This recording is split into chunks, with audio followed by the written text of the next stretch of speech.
Okay, so now we'll talk about our last ensemble learning technique, which is called stacking of our models. Okay, so we will see the implementations of stacking, and we will see how it works and how it changes your accuracy. Okay, so let's recall something called as bias and variance of our bagging and boosting. Okay, so in bagging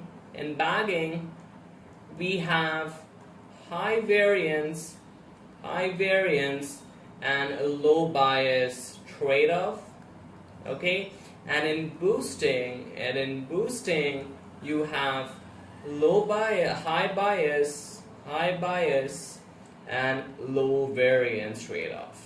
Okay, so remember these two for stacking. Okay, so here I am on my ML extend, which is a library for implementing the stacking classifier. Okay, so we will see the implementation of this stacking classifier, but before that we will learn how actually stacking works. You can get to this page by just going ML extend stacking classifier and click on the first link.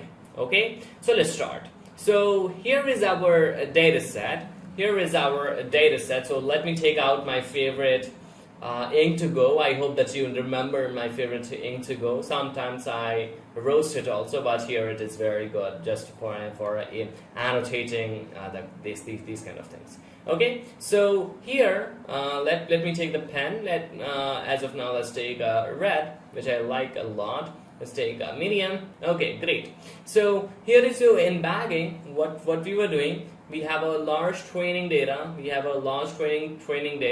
And then you are multiplying, or you are just taking out a subset of this data, D, N1, D, N2, D, N3, with the replacement of training the decision trees, or maybe some same base learners. Okay, so in stacking we have different base learners. We take out the data, okay, and then we train our model, different model onto each data. Like C1 is a model which is trained on different data, then again means on the data D1, then C2 is trained on D2, all the way down to the M. Okay, so here C1, C2, all the way down to the CM are different models. Okay, so what do I mean by are different models is quite simple. Let's take an example. Let's take an example that you have your favorite logistic regression. Okay, you have a logistic regression. You have a logistic regression as a C1. Okay, as a C1. Then you have your support vector machine as a C2. Then you have your favorite naive Bayes algorithm with maybe with extensive fine tuning using grid search. Okay, so here we have C3. Here we have k nearest neighbors, which is C4. Okay, with extensive with maybe k equals to 4. Okay, with extensive fine tuning. Okay, so we have 4 base learners, and we have a different logistic regression, support vector machine, naive Bayes, k nearest neighbors, and there are 4 different models. Okay, and a train of different thing. Okay, and the major difference between the bagging and boosting is in bagging that I've told you to recall. Bagging and stacking is in bagging we have high variance and low bias models, which is a base learners, and in bagging we use bagging for reducing the high variance. Okay, so base learners are usually high variance and low bias, the trade-off between them. Okay, so what is the difference between stacking then? In stacking, our base models or base learners are highly well tuned. Okay, highly well parameter tuned, and they have a good bias and variance trade-off. Okay, so in bagging we have high variance where our base learners are not that much good, and also in boosting our base learners are not that much good. But in stacking, our base learners are very good with extensive fine tuning. So maybe you have changed the registration fine-tuning with the learning rate, support vector machine like C, your regularization parameter, and your gamma, and then maybe some of the other parameters. Okay, in naive Bayes algorithm, you have also done, it's not required, but you have done some extensive fine-tuning. You have k nearest neighbors, you have chosen what is the number of a k. Okay, so you have done an extensive fine-tuning of your model. Okay, so that's what I mean. Here I'm taking one a classification example. Okay, so here what we are doing here what we are doing is just the models are highly trained, means highly fine-tuned. Okay, highly very much extensive fine-tuning are very good models. They do have a very good bias and variance trade-off. Okay, and here it gives projection. Let's take an example that C1 gives you a prediction as a y hat 1, then C2 gives you a prediction as a y hat 2, and all the way down to the y hat m. Okay, so each model gives your output. Okay, the prediction. Okay, so what you are doing, so let me do this. So as a motivating example, so can I delete this if I can? Yeah, let me delete that. So what you are actually doing is simply taking your training data, which is straight taking your training data. You are dividing your training data. You are dividing your training data into subset of training data, D1, D2, and D3. For an example, let's take for D3. Okay, and you're training your Bayes learners, which has a good bias and variance trade-off, Okay, the Bayes learners are very good bias and very good model. They are not either low bias or high bias, because here in bagging, again I'm saying in bagging, you have high variance and low bias model. And what do I mean by high variance? It means it performs very well on your training data, but it fails to generalize well on the testing data. Okay, so that's why so that's why it's called high variance. And in boosting, it is underfitting. It means that your model is either underfitting, because it has a high bias, it's not performing well on the training data, and low variance like that. Okay, so here we have intuition about bagging and boosting. Okay, so here we have a highly tuned model with extensive fine tuning, and then what you do, you take out the prediction y hat 1, y hat 2, y hat 3, y hat 3. Okay, after you take out this, now what you do, you train your model, you train your meta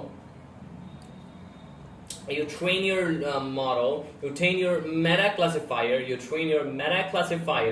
which is just trained on the predicted class labels from the Bayes learners or their probabilities from their ensemble. Okay, so they are usually trained on these things, on the predicted class of our favorite classification or Bayes learners. They will take the class labels or the probability of being that class. Okay, so maybe 0.65 on in predicted class, it may be 0 or 1 or 2. Okay, so that's what the basic intuition behind this stacking. But again, I'm very just I will recapitulate you so that it works. It makes sense again. Okay, so what you do in stacking, so let's just for an example, in stacking we are just taking a training data, okay, and then we are training, and then we are dividing our data into subset of a data, and then we are training different classifier onto that data. Okay, here we have a C1, here we have a C2, all the way down to CM, which is new data. Okay, new data we are training, and then what it happens, and trains a C1, C2, all the way down to the C3 and CM onto that data, and takes out predictions. And the major difference is, the first difference is that the bias and variance trade-off of the Bayes learners in stacking is good.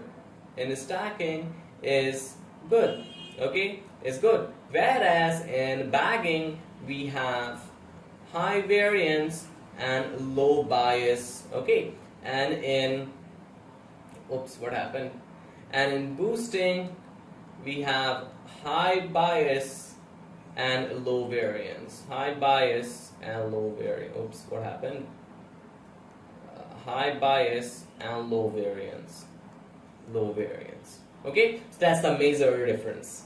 Next thing is that after you get the prediction from each of the model because you have done a lot more fine tuning of your hyperparameter, you get your P1, P2, all the way down to the PM. Now you train a big or a meta classifier, which you usually call as S dash, onto the prediction of H1 of X, means the 1 classifier, second H2 of X, second classifier, all the way down to the HM of X. Either you train onto the probabilities given by these models, probabilities, or the predicted class labels from these ensembles. Okay, and in bagging, we are aggregating the majority of votes. We are aggregating, okay, the majority of votes from that models. Then you are taking that as a final prediction by hat. But we have a different chance of here we have different approach. Okay, so let's take a quick look at the stacking algorithm, but I have already explained you just above, but just as a formal definition. Here you have your training data, which is usually xi and yi, which goes from xi equals to 1 all the way down to the m, where xi is the member of R, which has an n-dimensional, maybe it can have a multiple features, and whereas the yi will be the member of the number of classes of y. Okay, so that's the thing. And then what you do, and its output will be the ensemble classifier, which is edge dash, or a big edge.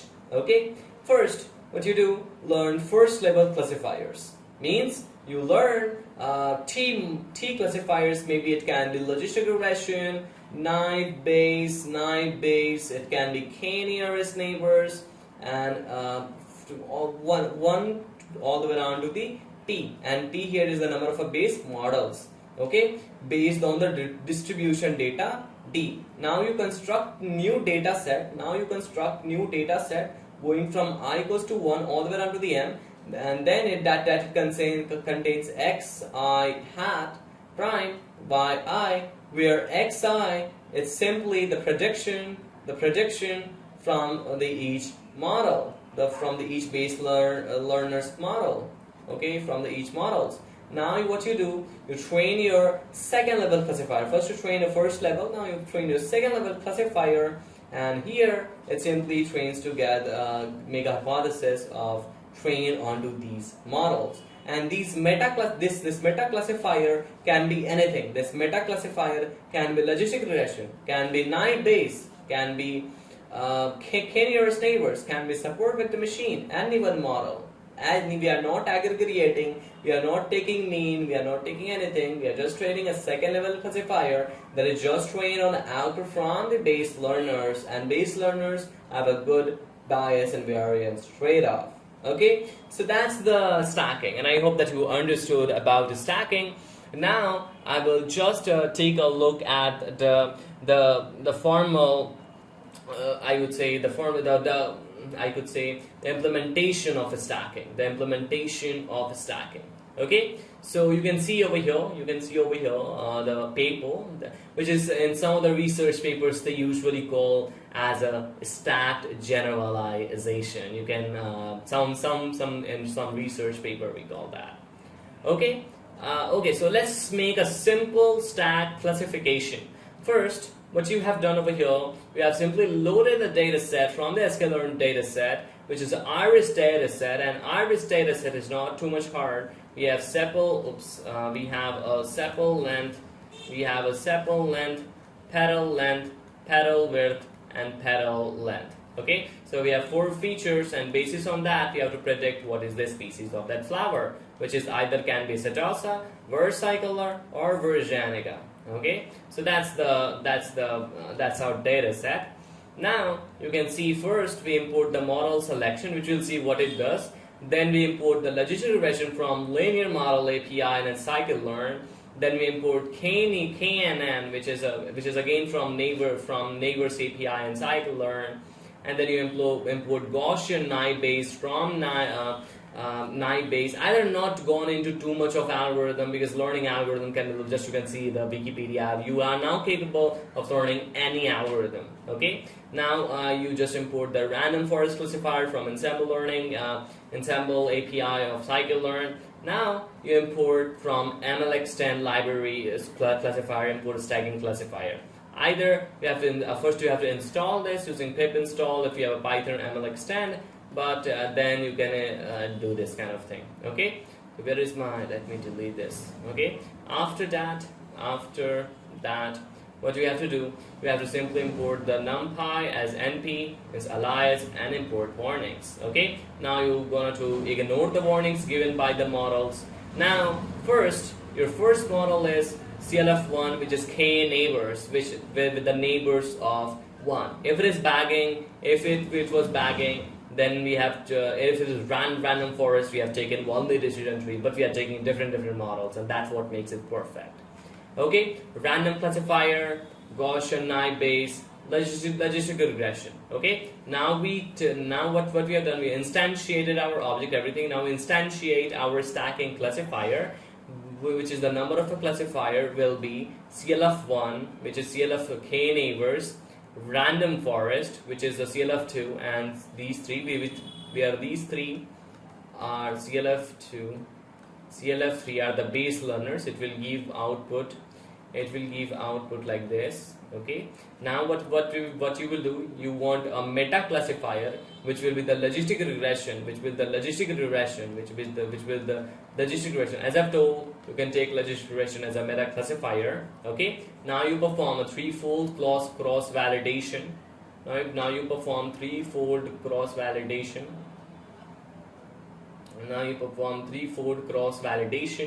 Now in threefold cross validation, you are just looping through CLF as well as the label, zipping the CLF1, CLF2, CLF3, and SCLF. Okay, now KNN, a random forest, Naive, and stacking classifier. Now you select the best model. You select the base model by training each of the model, whether you are taking a scoring equals to accuracy. Now you check the accuracy, and you can see that this stacking classifier has around 0.4% of increase, as is better. I mean, it's quite better than this random forest. The stacking classifier works best in this case. Okay, and now what you can do, you can what happened? What you can do, you can actually plot the KNN. How it is plotting means the decision boundaries of the models, how they are plotted, the decision boundaries or hyperplanes. Okay, using the matplotlib. So let me annotate what it's doing. First you import the matplotlib, then you import the plot decision regions from MLXtend, then import the grid spec, then you import the iter tools, then you set the area, then you set the area. Again you loop through by jipping, and then you take out the product, and then you fit it, and then you plot it, and then you plot the decision boundary, then you title the lab. And lab here is just KNN, a random forest, Naive, and stacking classifier. Okay, after you plot it, now you are done with a stacking classifier.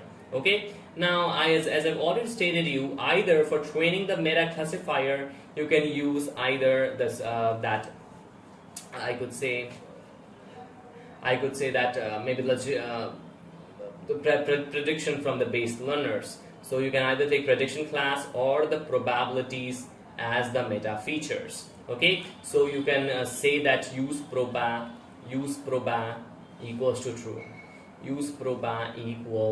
true, and average proba equals to false. Okay, and you can see here are a little bit of the documentation over there. Okay, great. Now we have seen this, and again the same thing is not too much harder. We are using the thing, and now we will see here is an example of stacked classification using grid search. It's your task is to do this, but I'm just going to annotate what the this kind of thing will do. Grid search.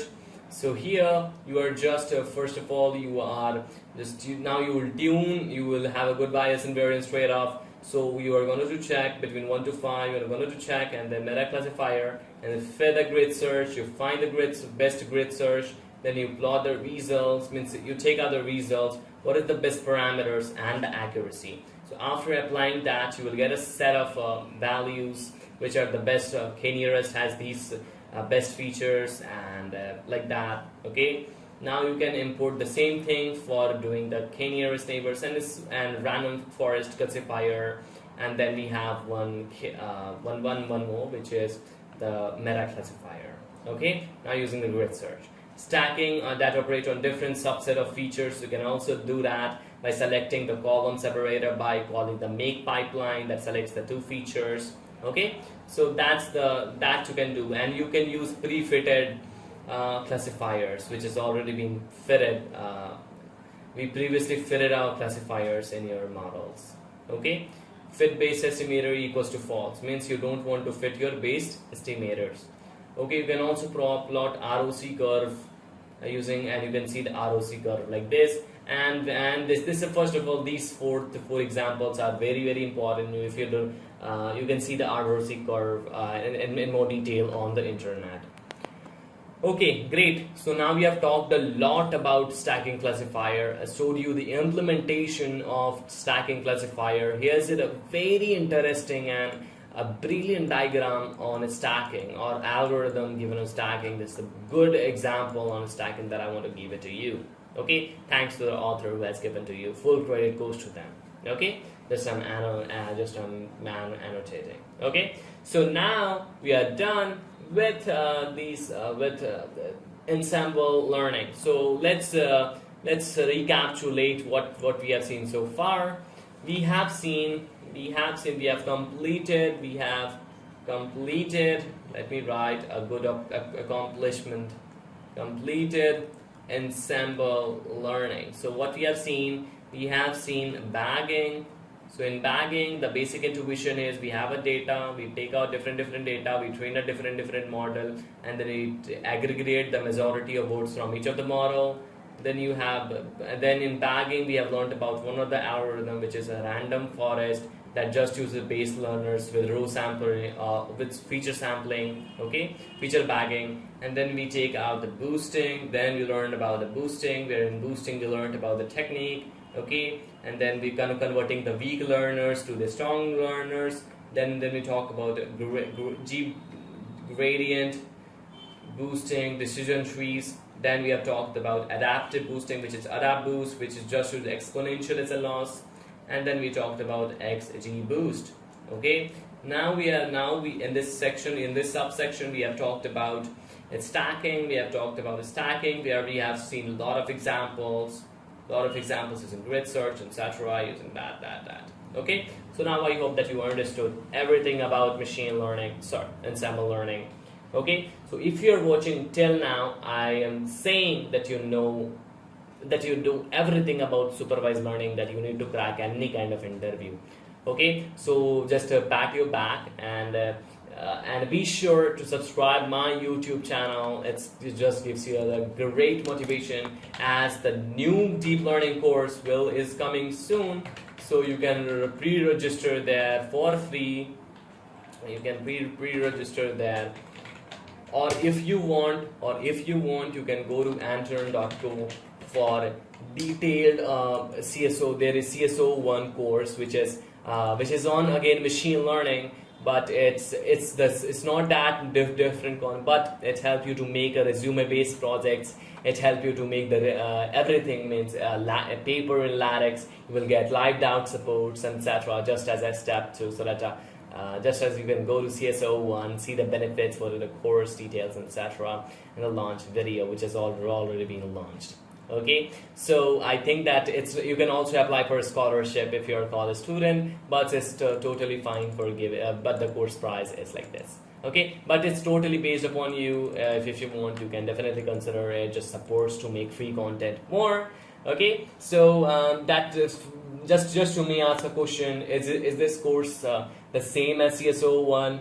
Yeah, Yeah, but in that we have talked about till about neural networks. Then you have talked about GANs, convolution neural networks. You will get a one-to-one session. You will get Jupyter notebooks, which are amazing Jupyter notebooks. You will get early access to my books. You will work with the team. You will be getting an internship. Will work on a real-world project in Antern, etc. Okay, so you can consider Antern.co for this. Okay, if you want a lab, but if you complete this course, you will be very comfortable in machine learning. Okay, so that's it for this section, for this whole section on Ensemble learning. From the next section, you can consider subscribing, obviously. From the next section, we'll be starting with, and in between we can do some projects. So from the next section, we'll be starting with unsupervised learning, and I really hope that you will enjoy that series also. Okay, so let's meet at the next section.